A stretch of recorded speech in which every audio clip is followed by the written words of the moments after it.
Well, hey everybody, this is Kai with Techno Funk Boy, and this is DragonLance for 5th edition. So, if you're new here, what we do is we are taking the original DragonLance modules and modifying them for your 5th edition game.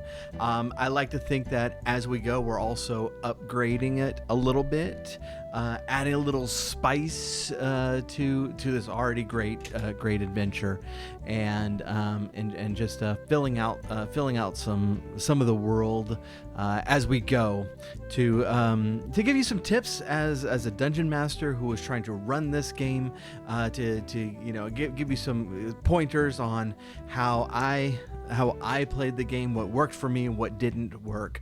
And we are going chapter by chapter. So if you are a dungeon master who is trying to run this game, I need you to subscribe below. Hit the bell beside the subscribe button.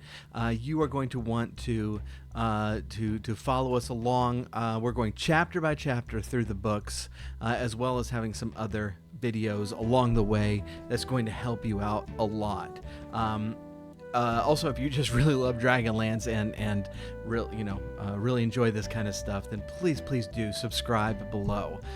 If you are a player who is about to run Dragonlance and has not gotten through this adventure before, please turn back now.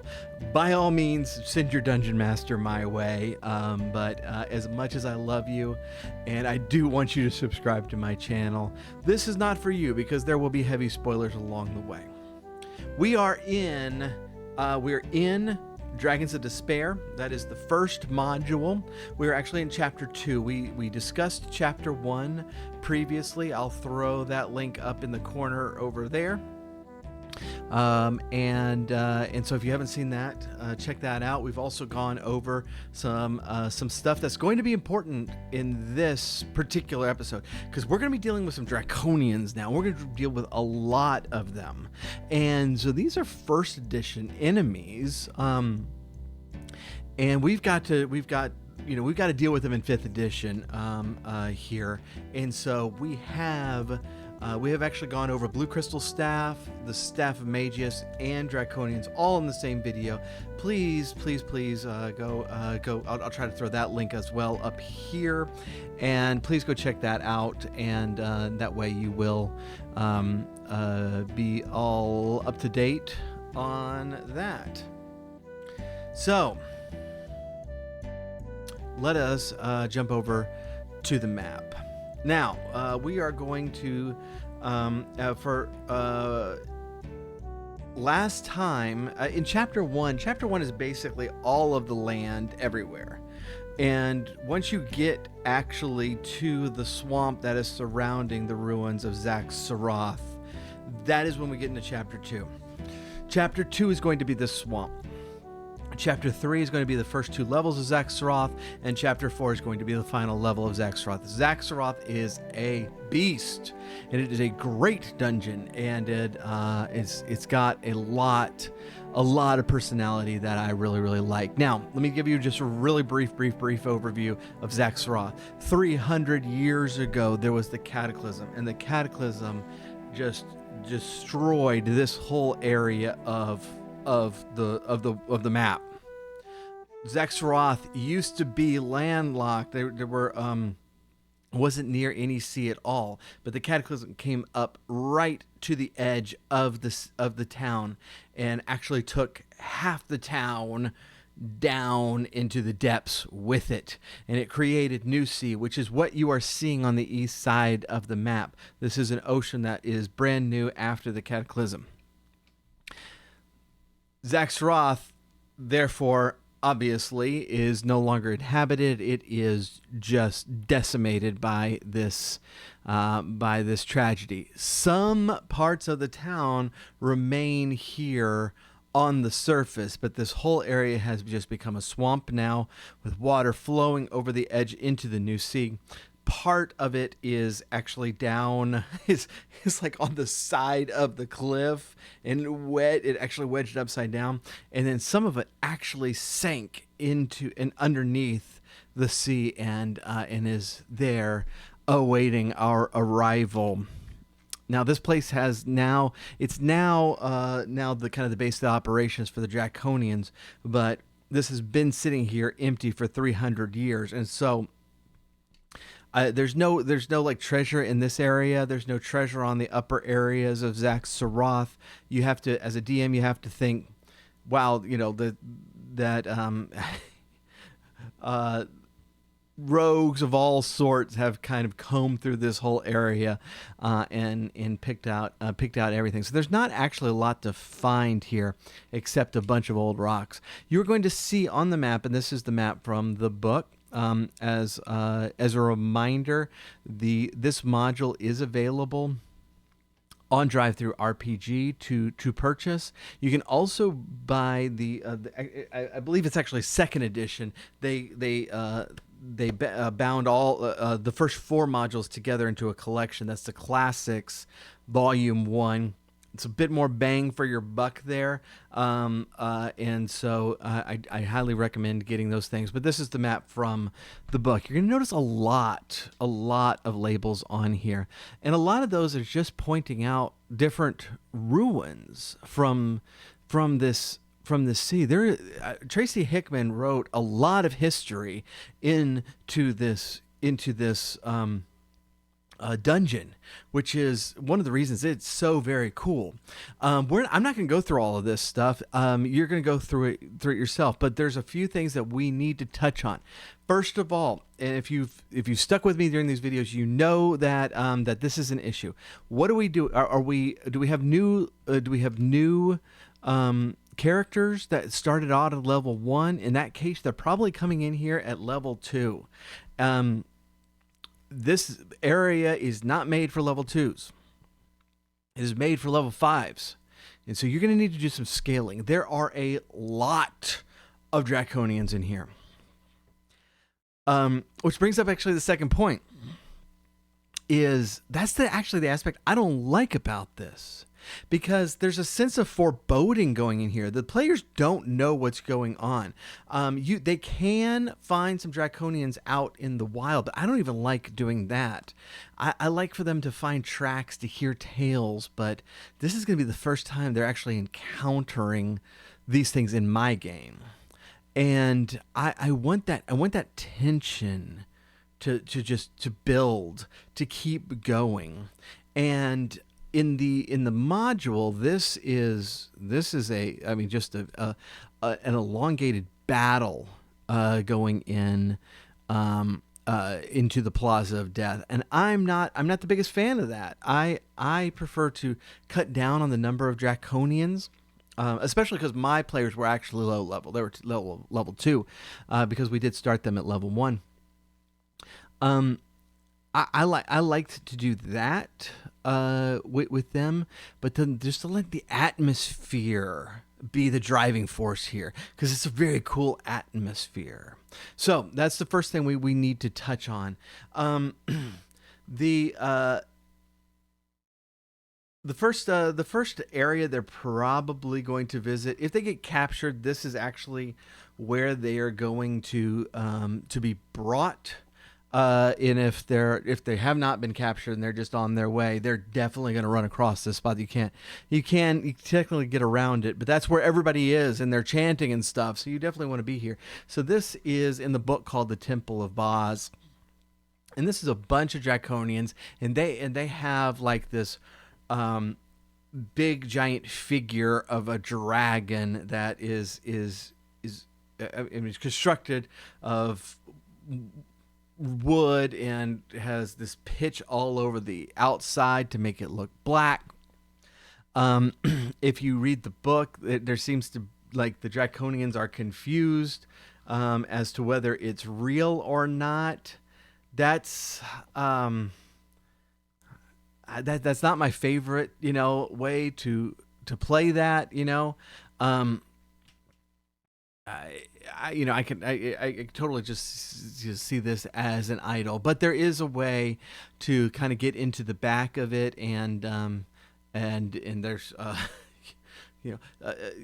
basically a megaphone system where you talk through it and it goes through the mouth, and you can have some fun with that. It is flammable. You can have some fun with that, and basically anything they do with the dragon itself is going to cause confusion amongst the draconians that are there. And there's by the book there's 7 Boz draconians and 1 Bozak, which that's a hefty battle, and so there might be something that you consider modifying depending on your party. But there's a lot of ways through that fight, and it's pretty cool.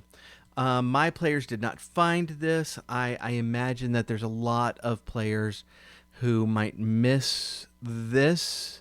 This is a breeding pool, and if you go over there and you start investigating, there's actually some black dragon hatchlings in the water there, and so for these, I'm taking the black dragon stats from from 5th edition, and just taking it down. I think they have a hatchling version in there. Like I said, I didn't actually end up using this at all. My players asked, are there footprints and stuff, and so there's not going to be many footprints heading over toward that area. They're going to be heading toward the temple, from the entrance to the underground, which is where they're hanging out, and that's where we really need to focus our attention.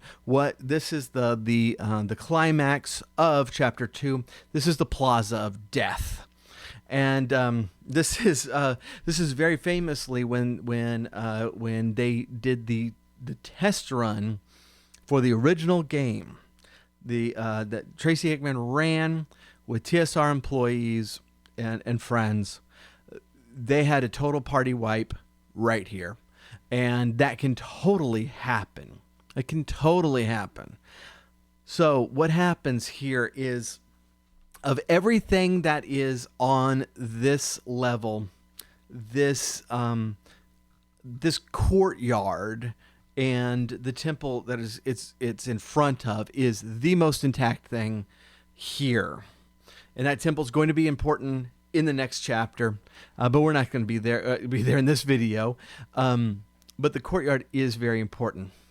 There's a giant well. Keep in mind, this used to be a bustling city. We're going to see how very big this city was as we head downstairs. This is a massive walled city, and so they had a very large well there. And as you approach, this is where the black dragon, Casanth, shows his face for the very first time and attacks your party. So by the book, the first round, Casanth just gains speed and gains altitude. Then it starts casting sleep and magic missile at the party from up top. Then it dives twice using its breath attack both times.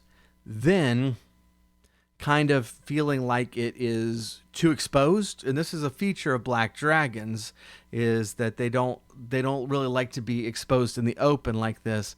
Feeling too exposed, he dives back down. You can get hurt. You can get hurt here very easily, even if you are level 5, like in the original module. Even if you do that, now, keep in mind, my party was level 2 at this point, so I had to change this, and the way I did it was actually a lot of fun, and maybe it might be worthwhile, just to add some variety and make this not just a strict one-on-one, or not one-on-one, but a party against dragon battle. I changed this into a skill challenge.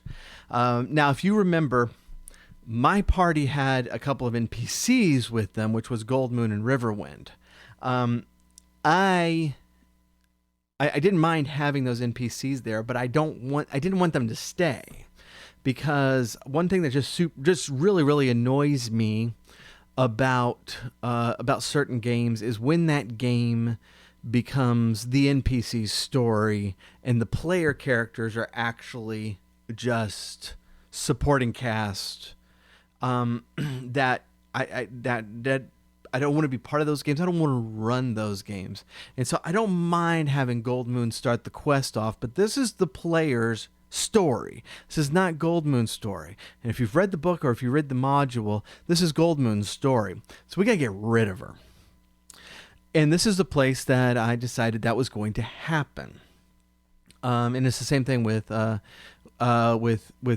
Riverwind. Although they if they had tried hard, they could have gotten him to come along with them. My party did not. But I changed this into a skill challenge. And the way I had structured this skill challenge was this. The first round, the dragon comes up. And by the way, and Dragon Fear hits. By the way, in my game, I forgot to do Dragon Fear, which is this is a big problem. But Dragon Fear hits whenever a dragon comes in. So immediately the players are at a disadvantage and already having to do saving throws. And so that's going to automatically set the tone for what's going to happen. The very first thing that Cassantha is going to do is see that blue crystal staff in the hands of Gold Moon and is going to attack her. And he knocked the snot out of her and flung her across the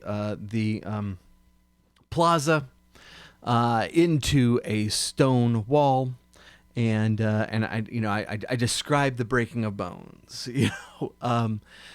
Meanwhile, all my players rolled a perception check to see if they noticed where the blue crystal staff went. Cassantha did not see where the blue crystal staff is, and so now here is where the skills challenge begins. There's a lot of things that can happen now. They can try to heal. They could try to kill Gold Moon. They could try to grab the staff, or they could try to take cover. Or I guess they could try to attack if they want to.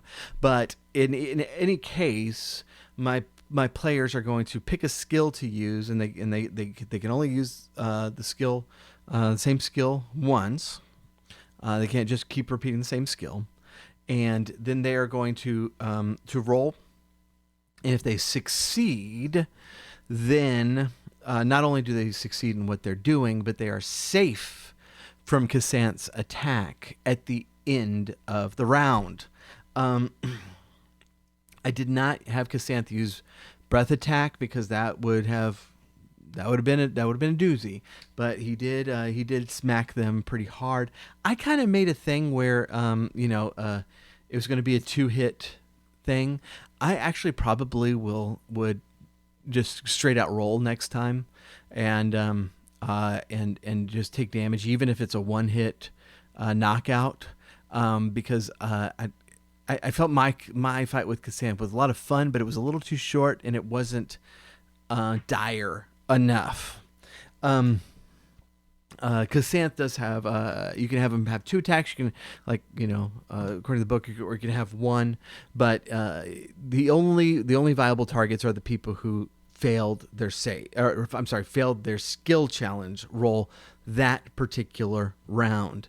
And so if they can, Riverwind is going to go toward Gold Moon, so he's not going to be any help here.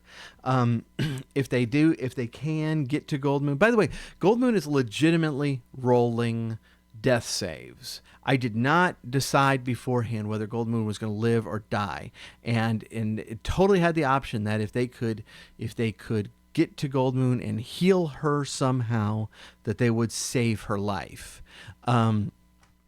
And in fact, that is what they did. They did, they healed her, but I rolled the death save secretly because I did not want them knowing whether she was alive or dead, because if all of a sudden she just dies, then that mystery is now kind of off the table, and they're not going to wonder, do I need to go help her? Do I need to stay back? Do I need to hide? What do I need to do here? And I wanted that mystery. She actually rolled a 20 on her second roll. It was ridiculous. And so she did make her death save, but the next round, one of the players did reach her to heal her anyway. and so she would have made it in either case. But after a certain amount of time, and this is going to depend on how many players you have, you want Chrysanthus to hang around long enough for death to be a real threat. And not this this battle is, I mean, this battle is significant enough that it killed the very first party that tried to play this game. It should be significant for you too, and there should be the real possibility of death here. And so if it's a larger party, I'm thinking Chrysanthus staying around longer. And I would go ahead and set that number in your head, and that way,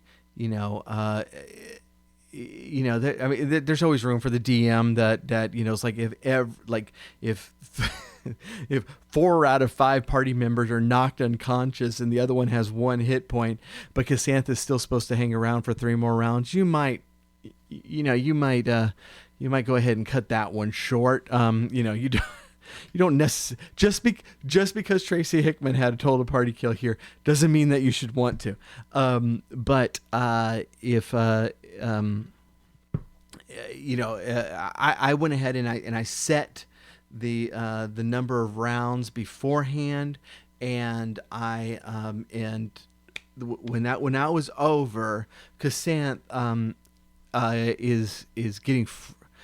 First of all, he's getting frustrated because he doesn't know where the blue crystal staff is, but he's also very, very exposed. And for the first time in forever, he has been spotted by the enemy. And he doesn't like that. He likes acting where he's comfortable, where he's safe. And so he's going to dive, and he's going to go back into that well. And head down for the later confrontation.